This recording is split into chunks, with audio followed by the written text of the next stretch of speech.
हरे कृष्ण दोस्तों, श्रीमद् भगवद गीता के पहले अध्याय में आज हम 40 से 47 श्लोक की व्याख्या करेंगे, जिसमें श्री कृष्ण और अर्जुन के बीच में संवाद हो रहा है। यहाँ कृष्ण अर्जुन को समझा रहे हैं युद्ध करने के लिए, लेकिन अर्जुन बार बार उन्हें युद्ध के दुष्परिणामों के बारे में बता रहे हैं।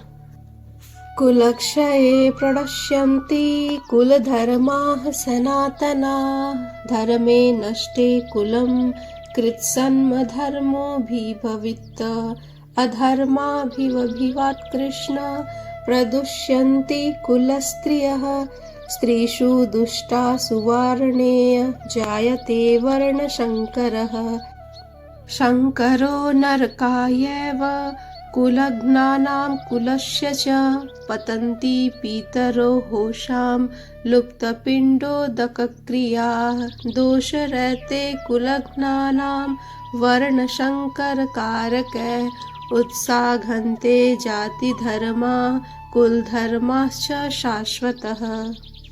अर्जुन श्री कृष्ण से कहते हैं, कुल का नाश होने पर सनातन कुल परंपरा नष्ट हो जाती है और इस तरह शेष कुल भी अधर्म में प्रवृत्त हो जाते हैं। हे कृष्ण, जब कुल में अधर्म प्रमुख हो जाता है तो कुल की स्त्रियां दूषित हो जाती हैं और स्त्रीत्व के पतन से हे श्री कृष्ण अवांछित संतानें उत्पन्न होती हैं। अवांछित संतानों की वृद्धि से निश्चय ही परिवार के लिए तथा पारिवारिक परंपरा को विनष्ट करने के लिए नारकीय जीवन उत्पन्न होता है। ऐसे पतित कुलों के पितर लोग गिर जाते हैं क्योंकि उन्हें जल तथा पिंड दान देने की क्रियाएं समाप्त हो जाती हैं। जो लोग कुल परंपरा को विनष्ट करते हैं, इस तरह अवांछित संतानों को जन्म देते हैं, उनके दुष्कर्मों से समस्त प्रकार की सामुदायिक योजनाएं तथा पारिवारिक कल्याण कार्य विनष्ट हो जाते हैं। जीवन में शांति, सुख तथा आध्यात्मिक उन्नति का मुख्य सिद्धांत मानव समाज में अच्छी संतानों का होना है। वर्णाश्रम धर्म के नियम इस प्रकार बनाए गए थे कि राज्य तथा जाति की आध्यात्मिक उन्नति के लिए समाज में अच्छी संतान उत्पन्न हो। ऐसी संतान समाज में स्त्री के सतीत्व और निष्ठा पर ही निर्भर करती है। जिस प्रकार बालक सरलता से कुमारगामी बन जाते हैं, उसी प्रकार स्त्रियां भी पतन उन्मुख हो जाती हैं।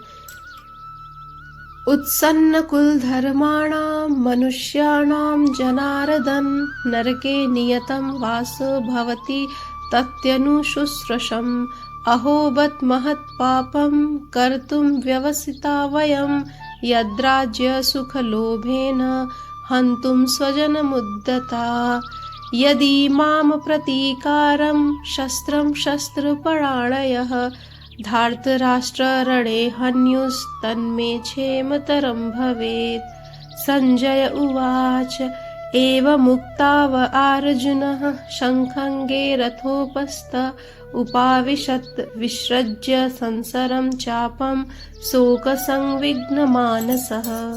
अर्जुन ने कहा, हे प्रजापालक कृष्ण, मैंने गुरु परंपरा से सुना है कि जो लोग कुल धर्म का विनाश करते हैं वे सदैव नरक में वास करते हैं। कितने आश्चर्य की बात है कि हम सब जघन्य पाप कर्म करने के लिए उद्धत हो रहे हैं। राज्य सुख भोगने की इच्छा से प्रेरित होकर हम अपने ही संबंधियों को मारने पर तुले हैं। यदि शस्त्रधारी धृतराष्ट्र के पुत्र मुझ निहत्थे तथा रणभूमि में प्रतिरोध न करने वाले को मार भी दे तो यह मेरे लिए श्रेयस्कर होगा।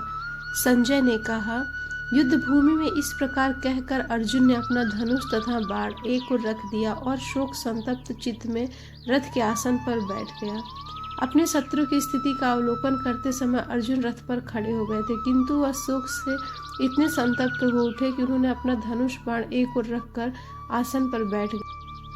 आज के समय में स्वार्थ के वशीभूत होकर मनुष्य अपने सगे भाई बंधु के वध जैसे पाप कर्मों में भी प्रवृत्त हो सकता है। विश्व के इतिहास में ऐसे अनेक उदाहरण मिलते हैं, किंतु भगवान का परम भक्त साधु भक्त होने के कारण अर्जुन सदाचार के प्रति जागरूक है, अतः वह ऐसे कार्यों से बचना चाह रहा है। इस प्रकार भगवद गीता का प्रथम अध्याय समाप्त होता है।